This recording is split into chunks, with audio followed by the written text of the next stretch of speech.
I'm Lisa Morgan, 32, and I've always been the responsible older sister to Rebecca. We were inseparable growing up, sharing dreams and secrets. When she got engaged, I was thrilled to be her maid of honor. I invested thousands of dollars, countless hours, and all my heart into planning her perfect day. But family dynamics are complicated, especially with my mother Deborah calling the shots. I never imagined the day she'd look me in the eyes and say those crushing words. If you're watching from somewhere dealing with family drama, drop a comment below, hit like and subscribe, because this story might just give you the strength you need. Growing up as Rebecca's older sister meant I often took on the role of her protector and guide. From teaching her to tie her shoes to helping her navigate high school drama, I was the constant in her life she could always count on. Our mother, Deborah, never tried to hide her favoritism. Rebecca was the golden child with her artistic talents and bubbly personality, while I was the practical one who needed to lighten up. My father Thomas existed in the periphery of our family dynamics, choosing peace over confrontation whenever Mom's behavior crossed lines. As the responsible eldest child, I became the family's problem solver by default. When the roof leaked, I arranged for repairs. When bills piled up, I quietly covered the shortfalls from my savings. This pattern continued into our adult years, with me supporting Rebecca financially through her art history degree when our parents' contributions fell short. My own path led me to become a financial consultant at a prestigious firm in Boston.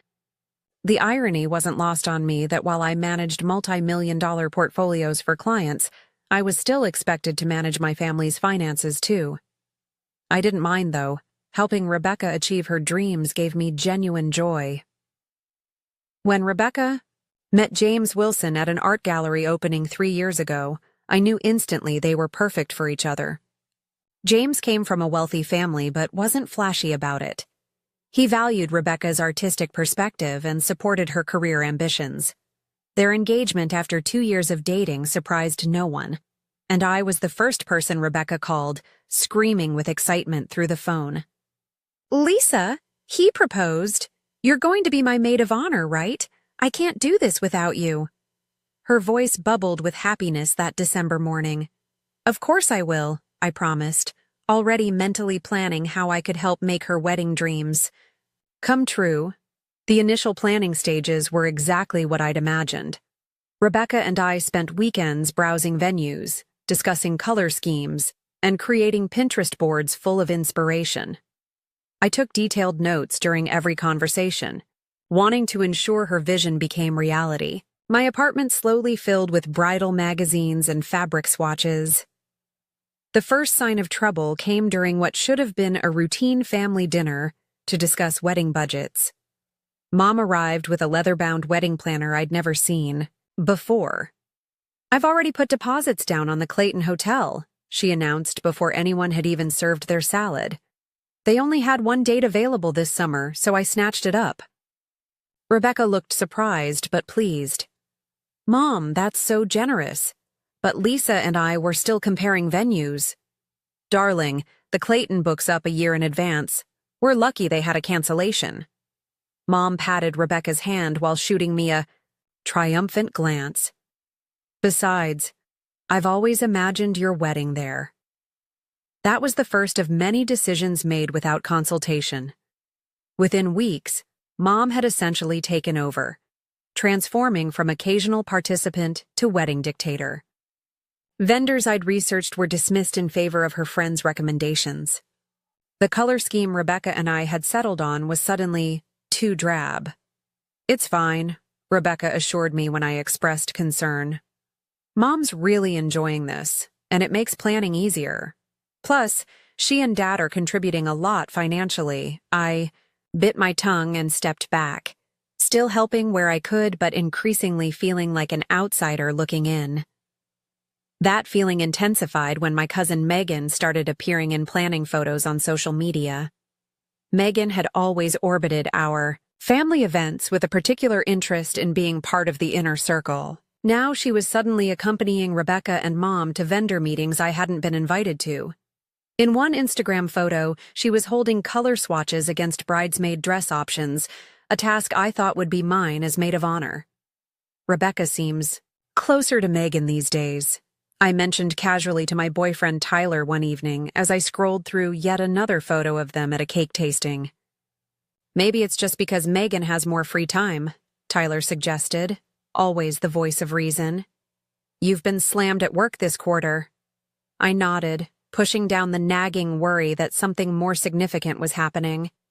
After all, Rebecca and I had been each other's constants for 30 years. A few weeks of wedding planning couldn't change that, could it? But as spring progressed, the invitations to planning events stopped coming altogether. When I called Rebecca to check in, her responses became increasingly vague and rushed. The detailed discussions about centerpieces and music selections were replaced with quick texts.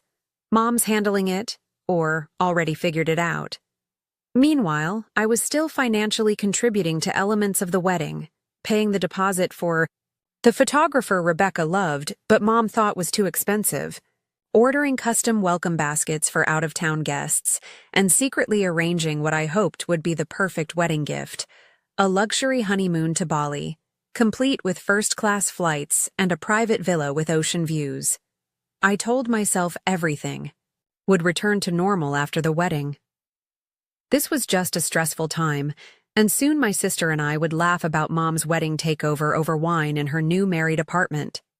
I didn't realize then how wrong I was, or how quickly the situation would deteriorate beyond what I ever thought possible. The day I discovered I wasn't invited to Rebecca's wedding dress shopping was like a punch to the chest. I found out through an innocent question from my coworker Natalie, who happened to be friends with the boutique owner.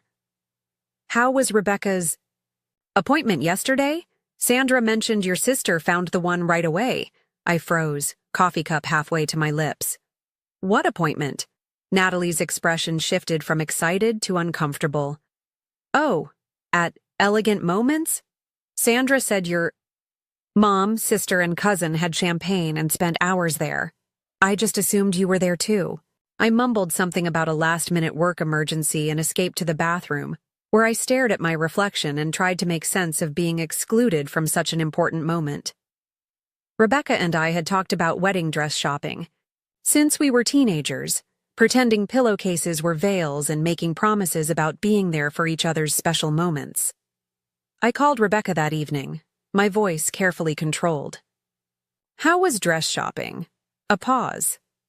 Oh, it just happened really fast. Mom had an appointment, and it wasn't supposed to be the actual shopping day, just a preliminary look. With Megan? Another pause. She was free, and we needed a third opinion. I could have made myself free, I said quietly. You could have asked. Lisa, don't make this a big deal. There will be plenty of other wedding stuff you can be part of. But the other wedding stuff never materialized. The bridal shower was organized without my input, though I was asked to contribute financially to the venue. The bachelorette party. Planning was taken over by Megan, who chose a destination I knew Rebecca wouldn't truly enjoy. When I offered suggestions based on 30 years of knowing my sister, they were dismissed as not what Rebecca wants anymore.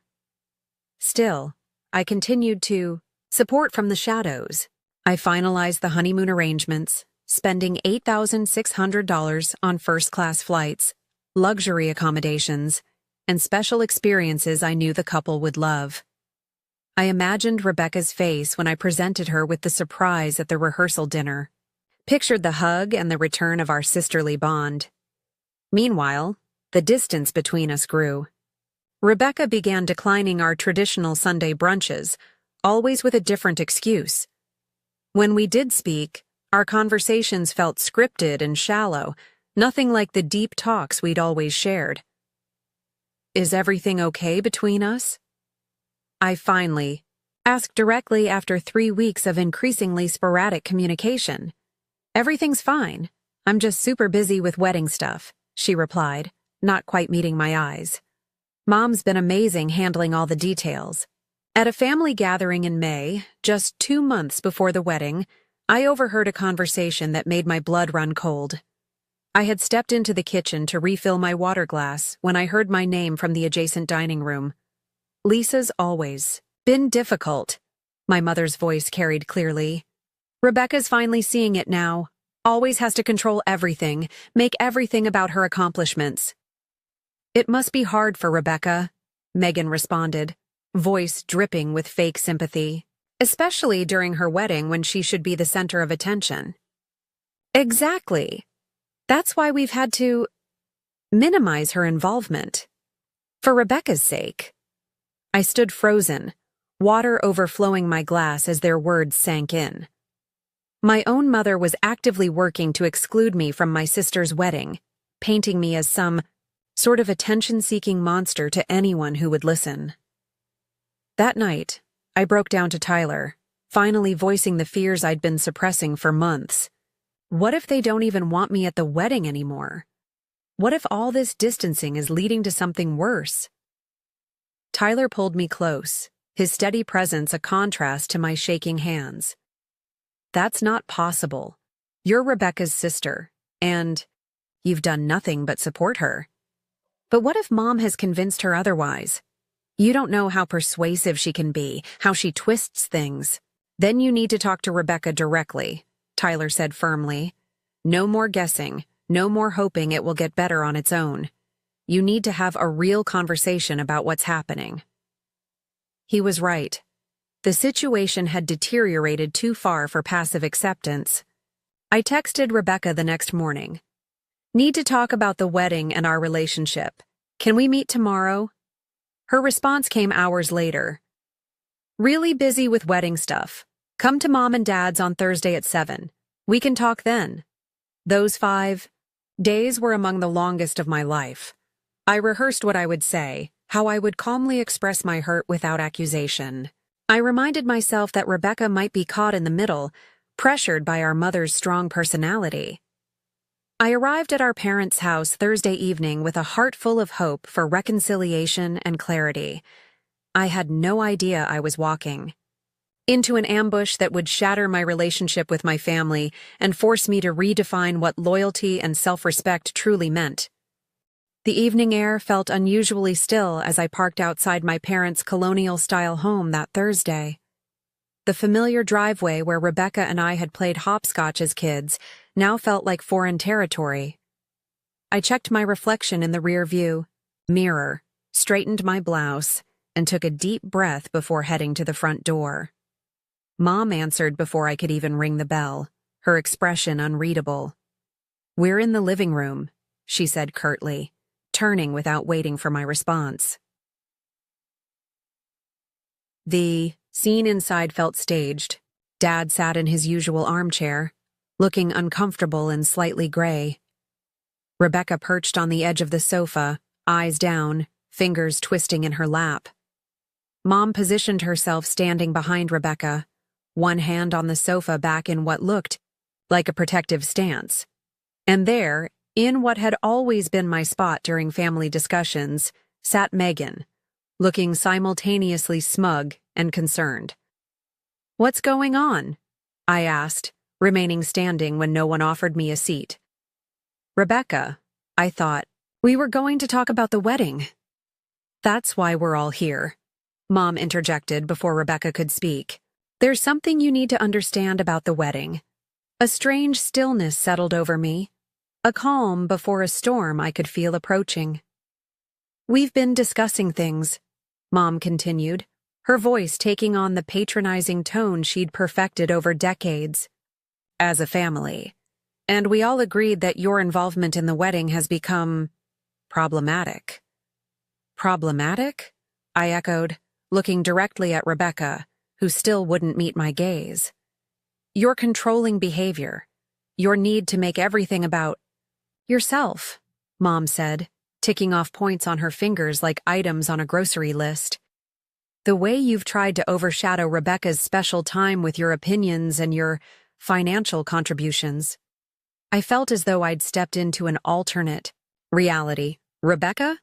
I prompted, desperate for my sister to speak for herself. She finally looked up, her expression a mixture of guilt and rehearsed resolve. "It's just been really stressful, Lisa. Every time you get involved, there's tension. Mom thinks, I repeated softly. What do you think, Rebecca?" Before she could answer, Mom stepped forward, placing herself partially between us. "What Rebecca thinks is that her wedding should be a happy occasion. And frankly, your presence would make that impossible." The room seemed to tilt slightly as her words registered. "My presence at the planning, you mean?" Mom's lips curved into what can only be described as a smirk, satisfaction gleaming in her eyes at finally delivering the blow she'd been orchestrating for months. "We all agreed. You're not welcome at the wedding," she said, enunciating each word like she was savoring a fine wine. "Not as maid of honor, not as a bridesmaid, not as a guest. It's better for everyone this way." The silence that followed was absolute. I could hear the antique clock on the mantel ticking, marking seconds in a moment that felt endless. Dad shifted in his chair but said nothing. Megan had the decency to look at the floor, and Rebecca, my sister, my best friend since her first breath, sat in complicit silence, effectively ending 30 years of sisterhood. "I see," I said finally, surprised by the steadiness of my own voice. "And when was this decision made?" "We've been moving this direction for months," Mom replied, clearly pleased by my calm reaction, mistaking shock for acceptance. "Rebecca asked Megan to be her maid of honor weeks ago. We just needed to make it official." I turned to Megan, who now met my gaze with a challenging look. "Congratulations," I said flatly. "It's nothing personal," she replied, the lie transparent. Almost laughed at the absurdity. Nothing personal about replacing me in my sister's wedding, in my sister's life. "Rebecca?" I tried one more time. "Is this really what you want?" Mom answered again. "Rebecca wants a drama-free wedding. You've always been too controlling, too opinionated. Everything has to be your way. The venue wasn't good enough. The caterer wasn't up to your standards." "That's not true, and you know it," I interrupted, feeling the first crack in my composed facade. "I've supported every decision, even when I wasn't consulted. I've contributed thousands of dollars without being asked. See, there it is," Mom pointed accusingly, "throwing your money in our faces, using your financial contributions to control the wedding. That's exactly why you can't be there." I looked at my father, silently pleading for him to say something, anything. He met my eyes briefly, then looked away, his lifelong pattern of avoiding conflict winning out even now. A strange calm settled over me then, a clarity cutting through the hurt and confusion. This wasn't a misunderstanding. This wasn't something that could be fixed with a heart-to-heart. This was a carefully orchestrated exclusion, months in the making. "Good to know," I said simply. I turned and walked toward the door, my movements mechanical. Behind me, I heard Rebecca call my name once, softly, but no footsteps followed. No one tried to stop me. The drive home passed in a blur. Streetlights smeared like watercolors as unexpected tears filled my eyes. I pulled over twice when the road became too blurry to navigate safely. My phone buzzed repeatedly with incoming texts, but I couldn't bring myself to look at them. When I finally reached my apartment, Tyler was waiting, his face full of hopeful expectation that crumbled the moment he saw me. "What happened?" he asked, immediately pulling me into a hug. The whole story poured out in disjointed fragments between sobs, the ambush, Mom's cruel smirk, Rebecca's betrayal, Dad's silence, Megan's triumph. "They can't do this," Tyler said when I finished, outrage clear in his voice. "You're her sister. You've done nothing but support her." "Apparently that doesn't matter," I whispered, emotional exhaustion beginning to set in. "Mom's been working on this for months, turning Rebecca against me, making me out to be some kind of villain." "What are you going to do?" Tyler asked, his hand warm against mine. I stared out the window at the city lights below, feeling hollow, yet somehow lighter, as if the worst had happened, and now I could begin to rebuild. I don't know yet, I admitted, but I know I deserve better than this. All of this. What I didn't realize then was that the confrontation that evening wasn't the end of the story. It was merely the setup for what would come next. Both the depths of betrayal and the unexpected path to healing that would follow in the coming days. Sleep eluded me that night. I lay awake replaying the scene at my parents' house, analyzing every word, every look, searching for something I might have misunderstood or misinterpreted. But the memory of my mother's satisfied smirk as she delivered, her verdict left no room for ambiguity. By 4 a.m., I'd given up on sleep entirely. Sitting at my kitchen table with a cup of tea growing cold beside me, I began to catalog all I had contributed to Rebecca's wedding. The photographer deposit, $2,500. Custom welcome baskets for out-of-town guests, $1,800. The string quartet I'd arranged as a surprise for the ceremony, $1,200. The list grew longer as I remembered smaller expenses, the vintage hairpin I'd found that matched Rebecca's grandmother's earrings, the calligrapher I'd hired for the place cards after Rebecca mentioned loving hand lettering, and then the honeymoon. The crown jewel of my gifts to my sister and James. First-class flights to Bali, $4,200. The private villa with ocean views, $3,800. The special experiences I'd arranged, private cooking class, sunset cruise, guided trek to hidden waterfalls, $600 all told. I'd contributed over $15,000 to a wedding I was now banned from attending. The first light of dawn was breaking when I made my decision. I opened my laptop and navigated to my banking app. With steady fingers, I transferred the $8,600 honeymoon fund back to my personal account. Next, I logged into the airline and resort websites, methodically canceling each reservation.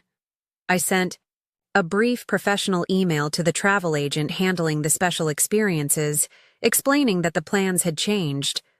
My phone had been buzzing intermittently throughout the night with incoming texts and calls, but I hadn't looked at it. Now I checked the notifications. 3 missed calls from Rebecca, 12 from Mom, even one from Dad, which was unusual. There were multiple texts, most from Mom, ranging from defensive, "You're making this all about you again," to accusatory, "After everything we've done for you." Nothing that indicated remorse or reconsideration. I made one last call to my credit card company. "I need to report some unauthorized charges," I explained to the representative. "Family members have been making purchases without my permission." It wasn't entirely accurate, but it wasn't entirely untrue either. I'd never explicitly authorized my mother to use my card information for the additional wedding favors she'd ordered last month, or the upgraded linens she'd insisted upon.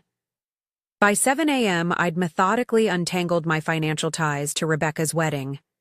I sent a brief email to my boss explaining I needed a personal day, then turned off my phone completely. The sudden silence felt both terrifying and liberating. I spent the morning walking through the public gardens, trying to process the magnitude of what had happened. The betrayal felt physical, an actual ache beneath my ribs that intensified with each breath. Rebecca and I had shared everything for 30 years. Secrets, dreams, sorrows, celebrations. How could she sit silently while Mom banished me from her wedding? How could she replace me with Megan of all people? Around noon, I met my best friend Olivia for lunch. I hadn't planned to tell her everything, but one look at my face and she knew something was catastrophically wrong. "They did what?" she exclaimed when I finished explaining, loud enough that neighboring tables turned to look. "Your own mother said that to your face?"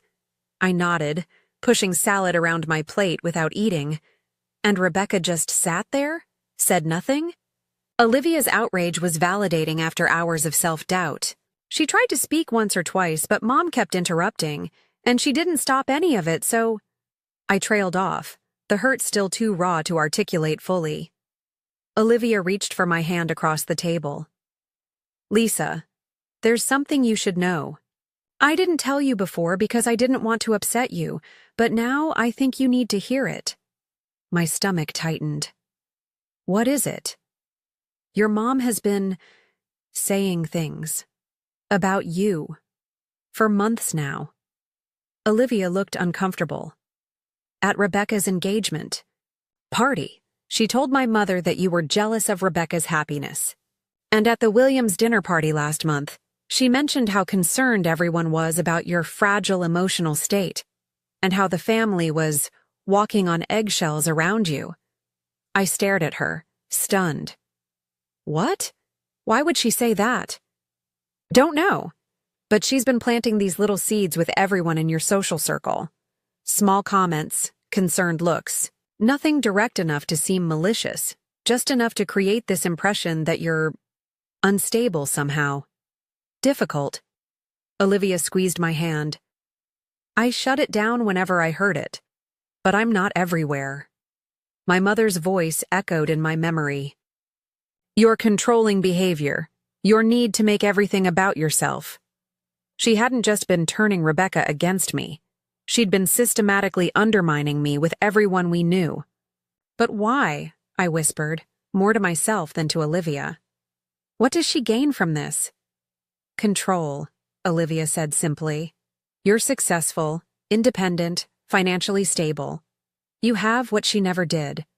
My mom always said your mother seemed jealous of you, even when we were kids. The pieces began to align in a new pattern, illuminating decades of small cruelties and manipulations I'd normalized or excused. The times Mom had forgotten to tell me about family events. The backhanded compliments about my career. It's amazing. You've done so well without a husband to support you. The way she subtly reminded Rebecca of every childhood slight while glossing over all I'd done to support and protect my sister. I've been so blind, I said finally. You've been a daughter who wanted to believe the best about her mother, Olivia corrected gently. That's not blindness. That's love. By the time I returned home that afternoon, I felt different, still hurt, but clearer about what was happening and what I needed to do. I turned my phone back on and watched as notifications flooded in. 28 missed calls in total.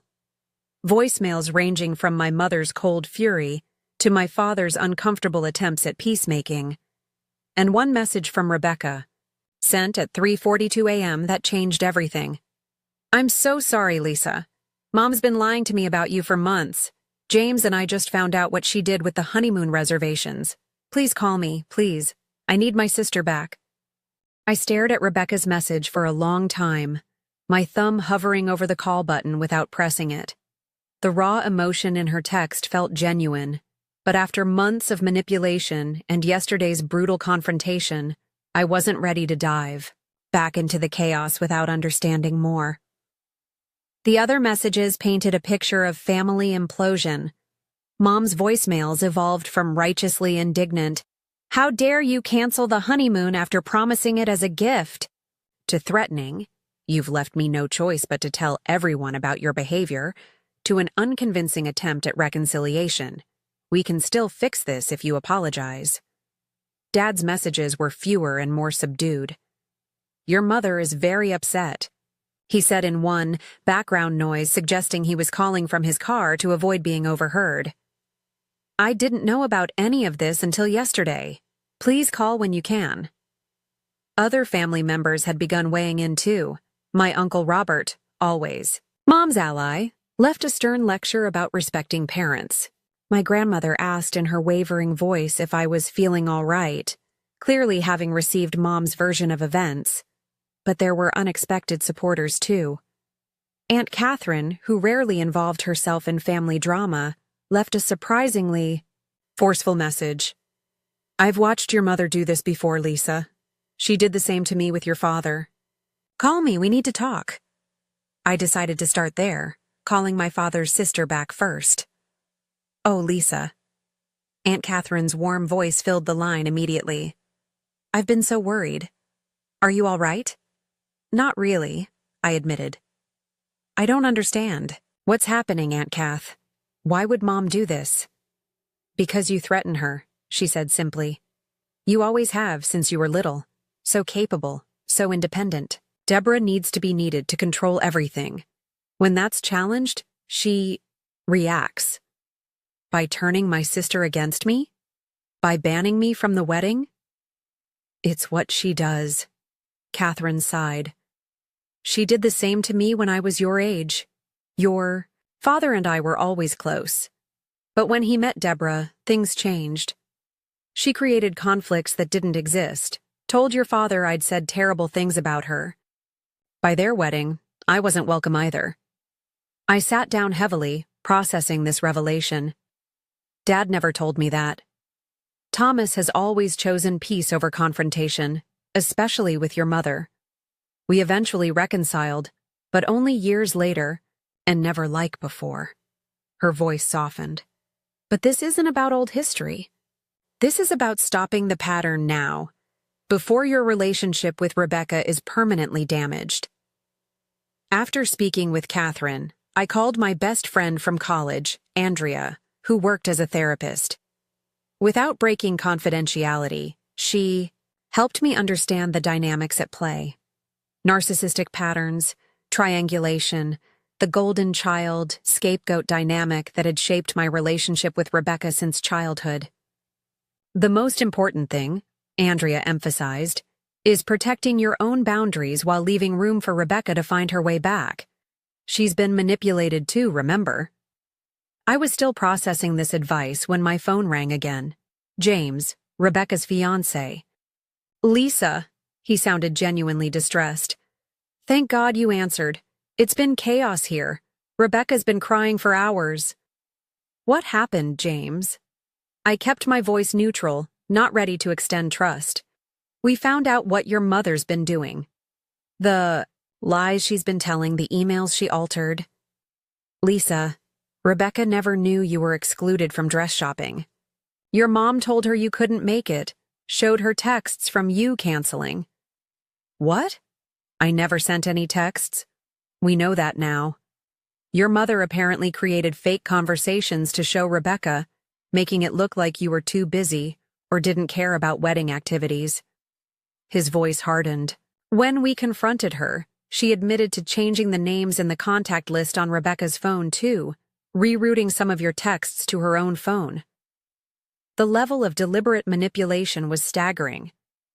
But yesterday, at the house, Rebecca thought that meeting was to reconcile things. Your mother told her you'd been saying horrible things about the wedding, that you needed to hear how hurt everyone was. She never expected what actually happened. My head was spinning. Why is she telling me this through you? Because she's terrified you'll never speak to her again. And because... He hesitated. Your mother showed up at our apartment last night after you left. She was not well. Screaming about ungrateful children, demanding we choose sides. It got bad enough that neighbors called building security. The situation was spiraling faster than I could process. I need to think, James. This is all too much. I understand. Just don't shut the door completely, okay? Rebecca loves you. She's been manipulated too. I promised nothing but said I'd be in touch soon. I barely had time to absorb this conversation before my work phone rang. It was Sandra, our office receptionist. Lisa, I hate to bother you on your day off, but there's a situation here. Your mother arrived about 20 minutes ago demanding to see you. When I explained you weren't in, she's causing quite a scene in the lobby. My professional and personal worlds were colliding in the worst possible way. What is she doing exactly? Making accusations? Telling anyone who'll listen that you've stolen money from her? That you're experiencing some kind of breakdown? Sandra lowered her voice. Mr. Daniels is trying to handle it, but she's becoming increasingly erratic. I'll be right there, I said, grabbing my keys. The 15-minute drive to my office felt like entering a battle zone. Mom had never visited my workplace before, had shown minimal interest in my career beyond how it benefited the family financially. Now she was there, deliberately targeting the professional reputation I'd spent years building. I arrived to find security escorting my mother from the building, her voice carrying across the lobby. "You don't know what she's capable of. She's always been troubled." The embarrassment was acute, burning across my face as colleagues watched the scene unfold. Mr. Daniels, my direct supervisor, approached with concern. "Lisa, take whatever time you need to handle this personal matter," he said quietly. "Your work speaks for itself. No one here is paying attention to unfounded accusations." His support should have been comforting, but the public spectacle left me feeling exposed and violated. This wasn't just about a wedding anymore. Mom was actively trying to destroy the foundations of my life, my reputation, my relationships, my career. As security guided my mother to the parking lot, her eyes locked with mine across the lobby. Instead of the remorse or shame one might expect, I saw only cold fury and something worse: satisfaction at having disrupted my carefully ordered world. In that moment, something shifted within me. The hurt child seeking maternal approval disappeared, replaced by a clear-eyed adult who could finally see the pattern of manipulation for what it was. This wasn't love. This wasn't family. This was abuse, and it had gone on long enough. I returned to my apartment and made a decision. It was time to address this situation once and for all, not with emotional reactions, but with calm, irrefutable truth. I would meet with Rebecca, and anyone else involved, to lay out exactly what had happened and establish boundaries that would protect my well-being going forward. Whether those boundaries included attending the wedding, or even maintaining. Contact with my mother remained to be seen. But for the first time, I understood that I deserved better treatment than I'd received, and I was prepared to demand it. 2 days later, I sat at a corner table in a neutral location, a quiet cafe halfway between my apartment and Rebecca's. I'd arrived early to settle my nerves, arranging printed evidence in a folder beside me. Screenshots of original texts that contradicted Mom's fabricated ones, email confirmations of wedding arrangements I'd made, bank statements showing my financial contributions. Rebecca arrived alone, looking smaller somehow, her usual confidence diminished. Dark circles beneath her eyes matched my own. "Thank you for coming," she said softly, sliding into the chair opposite me. "James isn't joining us?" I asked, having expected him after our phone conversation. "He's parking the car. I wanted a few minutes with just you first." Her hands trembled slightly as she arranged her purse beside her. "Lisa, I don't even know where to begin." I waited, giving her space to find her words. This wasn't how I'd pictured our first conversation after the confrontation, but nothing about this situation had followed expected patterns. "I believed her," Rebecca finally said, voice breaking. "All these months, Mom has been showing me texts from you, canceling plans, telling me you thought my wedding choices were tacky, that you were too busy with your important career to be bothered with wedding details." Tears spilled onto her cheeks. I believed her because it was easier than thinking my mother would lie so completely, so deliberately.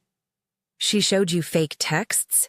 I asked, still struggling to comprehend the extent of the deception. Rebecca nodded, pulling out her phone. "James figured it out. Look at this." She showed me her messaging app, scrolling to conversations with me. Except they weren't my words at all. Messages dismissing wedding plans, complaining about costs, making snide remarks about her choices. All attributed to my number, but written in a voice nothing like mine. Mom had access to my phone. She created a contact with her number but your name. When I thought I was texting you, I was actually texting her. Then she'd respond pretending to be you. Rebecca wiped her eyes. And she deleted real messages from you. I never received half the things you sent me. The methodical nature of the deception was staggering. But what about when we saw each other in person? Surely you could tell something was off. We barely saw each other these past few months.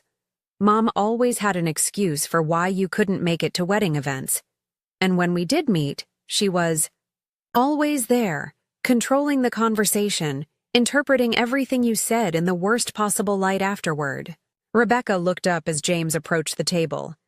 She poisoned everything. James set down 3 coffees before taking a seat beside Rebecca. Lisa, I'm so sorry. I should have seen what was happening sooner. How did you figure it out? I asked. The honeymoon cancellation was the tipping point, James explained. When Rebecca got the notification, she was confused because she didn't even know about the Bali trip. Your mother claimed you had promised this elaborate honeymoon but canceled it vindictively after being rightly excluded from the wedding. But that made no sense, Rebecca interjected. Why would you spend thousands on a honeymoon for us if you were as resentful as Mom claimed? So we started investigating, checking her phone records, comparing timestamps of messages. James continued. Once we started looking for inconsistencies, the whole fabrication fell apart. The final proof came when we found a folder on your mother's tablet. She'd actually been keeping screenshots of fake conversations she created, probably to keep her stories straight. I pushed my folder across the table. I brought my own evidence, bank transfers, original emails, everything. As Rebecca and James reviewed the documents, their expressions shifted from shock to horror to indignation. The contrast between my actual words and actions versus what my mother had portrayed couldn't have been starker. That day, at your parents' house, James said. Rebecca thought we were meeting to clear the air about miscommunications. She had no idea your mother was planning to ban you from the wedding. I froze, Rebecca admitted, shame evident in her voice. When Mom started saying those terrible things, claiming we'd all agreed, I was in shock. By the time I processed what was happening, you were already gone. Her hand reached for mine across the table. Lisa, I never agreed to exclude you from my wedding. Never. You're my sister, my best friend. I can't get married without you there. The validation of my experience brought a rush of emotion I hadn't expected. For months, I'd been gaslit into questioning my own perceptions, my own worth, in my family. We need to talk about Mom, I said, once I could trust my voice again. This isn't normal behavior. This is deliberate, calculated manipulation. It gets worse, James said grimly. After you left that night, Rebecca confronted your mother. The things she said, the venom, it was like watching someone transform into a different person. Rebecca nodded. She admitted to everything, but with no remorse. She said she was protecting me from your negative influence. When I said I wanted you back in the wedding, she threatened to withdraw all financial support and tell everyone in the family I was having a pre-wedding breakdown. Just like what she's been saying about me, I murmured. Exactly, James confirmed. It's a pattern she uses to discredit anyone who challenges her. We spent the next hour mapping out the full extent of my mother's manipulation. The altered texts, the diverted invitations, the rumors spread throughout, our social circle, the financial control. Each revelation built upon the last, creating a comprehensive picture of calculated emotional abuse spanning decades. I've arranged a meeting, I finally said, with Dad, Aunt Catherine, and a few other family members who need to hear the truth. A neutral family intervention of sorts. When? Rebecca asked. Tomorrow evening. Will you come? She nodded without hesitation. Of course. It's time everyone knew the truth. The family meeting the following evening was both difficult and necessary. We gathered in Aunt Catherine's living room, myself, Rebecca, and James, Dad, Aunt Catherine and Uncle Paul, and our maternal grandmother Martha, who had specifically asked to be included after receiving concerning calls from Mom. I presented the evidence methodically, without emotion. The fake texts, the financial records, The witness accounts of Mom's public behaviors. Catherine shared similar experiences from decades earlier. James described Mom's meltdown at their apartment. Dad sat silent throughout most of the presentation, his face growing increasingly gray as the evidence mounted. When he finally spoke, his voice was barely audible. "I knew some of it," he admitted. "Not the extent, but enough that I should have done something long ago." He looked at me with eyes full of regret. "I chose peace over protecting you." "I'm so sorry, Lisa." Mom arrived last, having been told this was a wedding budget discussion. Her confident entrance faltered when she saw the assembled group and the evidence spread across the coffee table. "What is this?" she demanded, eyes darting. "Between faces." "A chance for truth," I said simply. What followed was both predictable and painful. Initial denial. Accusations of conspiracy against her. Attempts to win allies through familiar manipulation tactics. When those failed, rage, cold and cutting, then hot and uncontrolled. And finally, when cornered by irrefutable evidence, tears and claims of misunderstanding, of only wanting what was best for the family. "I will not be treated this way," she declared when everyone remained unmoved by her performance. "After everything I've done for this family, for Rebecca's wedding—" "About the wedding," Rebecca interrupted, standing to face our mother directly. "Lisa will be my maid of honor, as I always wanted. If you can't accept that and behave respectfully toward her, then you will have a severely limited role in both the wedding and our lives going forward." Mom's face contorted with shock. "You would choose her over your own mother?" "I'm choosing truth over manipulation," Rebecca replied steadily. "I'm choosing health over toxicity." "Your father will never allow this." Mom turned to Dad, expectation clear in her expression.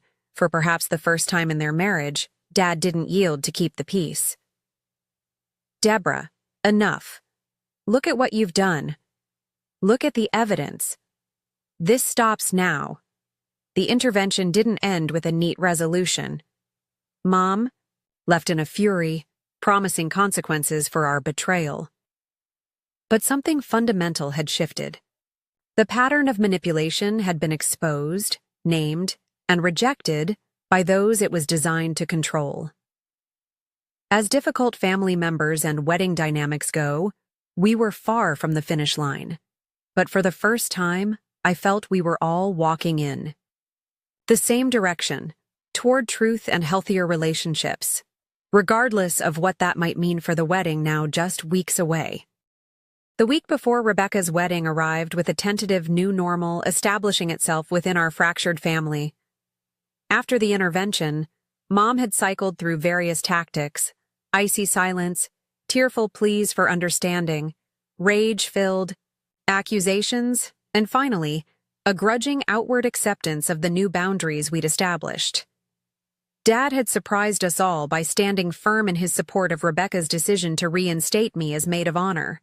After decades of choosing peace over confrontation, he seemed to have found a reserve of strength none of us knew he possessed. "I should have protected you both long ago," he told me during a private conversation on my apartment balcony, city lights twinkling below us.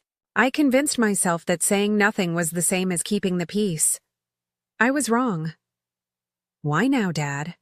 I asked gently. "What changed?" He stared into his coffee cup for a long moment.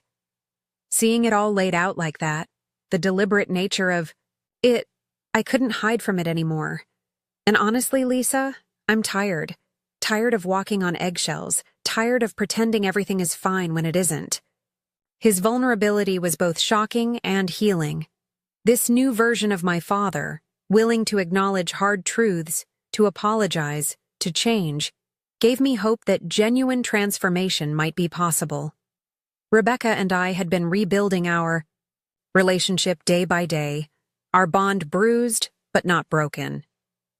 We'd spent long hours talking through the manipulations that had driven us apart, grieving the months of sisterhood we'd lost. I keep thinking about what would have happened if James hadn't discovered those fake texts, she said during one of our reconciliation brunches, restored to their rightful place in our weekly routines. Let's not think about that, I suggested, squeezing her hand across the table. We're here now. As for Mom, the family had presented her with clear conditions.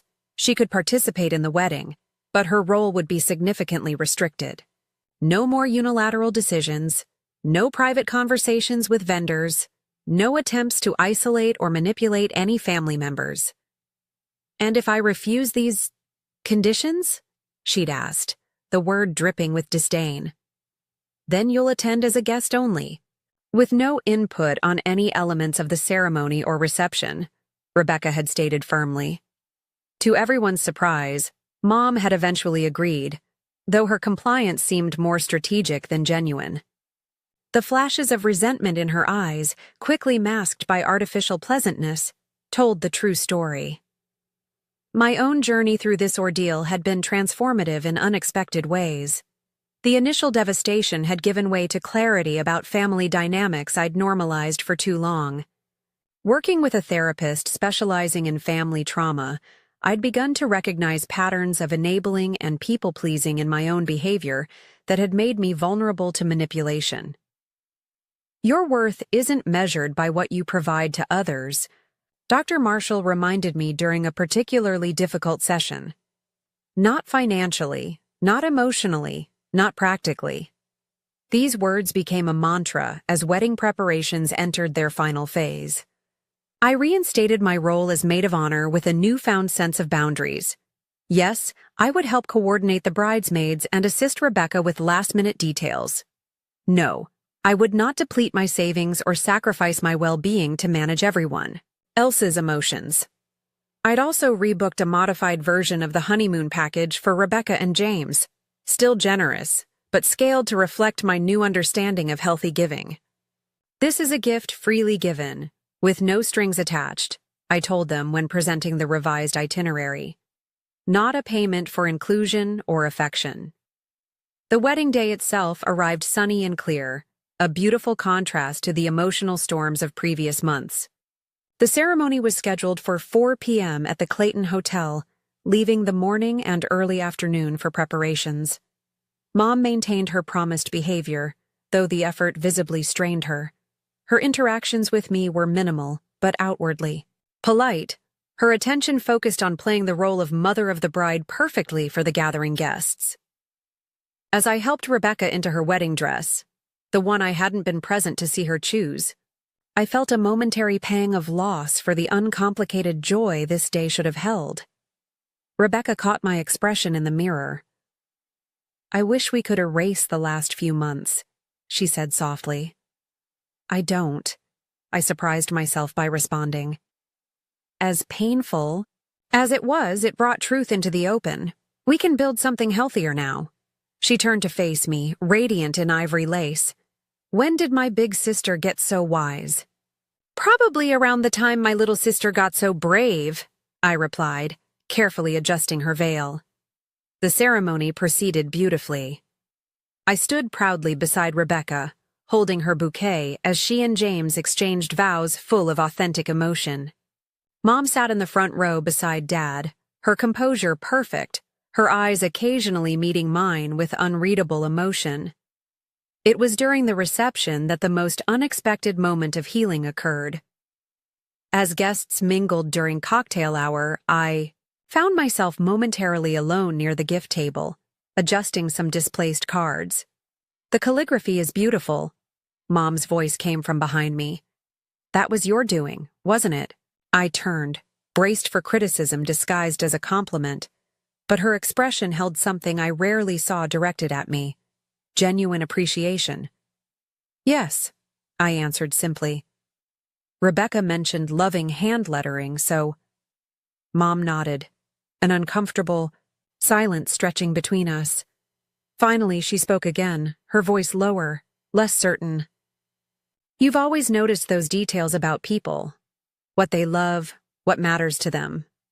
I never had that gift.